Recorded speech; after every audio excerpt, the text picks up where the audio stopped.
ప్రభునందు ప్రియమైనటువంటి దేవుని పిల్లలు, ప్రభు అయిన యేసుక్రీస్తు వారి నామములో వందనాలు శుభాలు మీకు తెలియపరుస్తున్న పిల్లరా.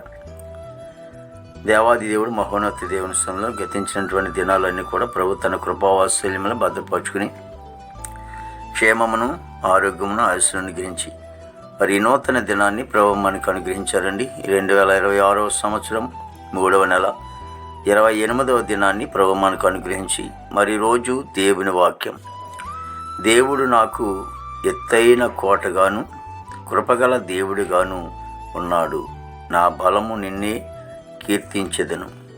కీర్తన గ్రంథము 59వ కీర్తన 17వ శరణమండి. వాక్యము నమ్మదగినది, పూర్ణాంగీకరమునకు యోగ్యమైనది. భక్తుడు సెలవిస్తూ ఉన్నాడు, నాకు ఎత్తైన కోట. దేవుడు ఎలా ఉన్నాడంటే ఎత్తైన కోటగాను. అంటే దేవాది దేవుడు మహోన్నత దేవుని సొంలో అతనికి ఎత్తైనటువంటి ఆశీర్వాదకరంగా లేక ఒక దుష్టుడు వేస్తున్నటువంటి బాణములు అతని మీదకి రాకుండా ఒక కోటగా ఉన్నటువంటి సందర్భం ఉంటుంది.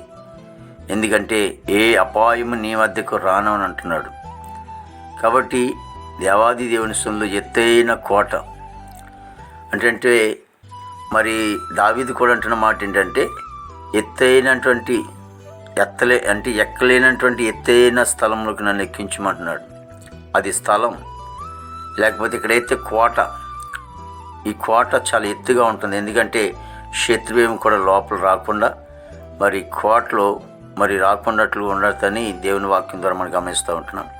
అలాగా దుష్టుడు అంటే మన చుట్టూ దేవుడు ఒక కోటగా ఉండి మనకి ఎటువంటి అపాయం లేకుండా కాపాడుతాడు. ఆయన కృప కానీ మరి మన మీద ఉంచుతాడని దేవుని వాక్యం సెలవిస్తుంది. అందుచేత దేవుడిచ్చినటువంటి అవకాశాన్ని బట్టి భక్తుడు అంటున్నాడు, నా బలమా నిన్నే కీర్తించెదను. అంటే తనకున్నటువంటి బలము దేవుడిచ్చినటువంటి బలాన్ని దేవుని కొరకే ఉపయోగించాలని, దేవుని సన్నిధిలో అతడు యవన కాలంలో స్తుతించాలని భక్తులు కోరుకున్నాడు. ఈరోజు నేను కూడా మరి దేవుడిచ్చినటువంటి ఈ శుభతరుణంలో దేవుడిచ్చినటువంటి గొప్ప అవకాశాన్ని బట్టి దేవుని స్తుతిద్దాం, దేవుని గణపడదాం, దేవుని మహింపడదాం. మహాపరిశుద్ధుడు ప్రేమగల తండ్రి, కృపలేసునికి స్తోత్రాలు చెల్లిస్తున్నాం బాబు. ఇదిగో తండ్రి ప్రభా, మరి ఈరోజు తండ్రి ప్రభా మరి మీరిచ్చినటువంటి వాక్యాన్ని బట్టి ఇదిగో తండ్రి మాకున్న బలాన్ని దేవాదిగో తండ్రి మా పనుల కోసం ఉపయోగించకుండా మమ్మల్ని సజీవులుగా ఉంచినటువంటి దేవాది దేవుడు, మమ్మల్ని కాపాడుతున్నటువంటి దేవాది దేవుడు ప్రభువా, మా బలాన్ని మీ సన్నిధిలో మేము ఉపయోగించే కృప దయచేయండి. అది పాటల ద్వారాను, పరిచర్య ద్వారాను, సువార్త ద్వారాను ప్రభువా తండ్రి బలాన్ని ఉపయోగించుకుని కృప దయచేయండి.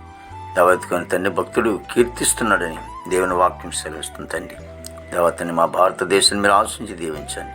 ప్రతి కుటుంబాన్ని కూడా మీరు ఆశ్రయించండి. సరిహద్దుల సైనికులు మంచి అంతరంపండి. యవన బిడ్డలందరినీ కూడా ప్రభు రక్షించుకొని చేయవలసిన దూరపరచండి.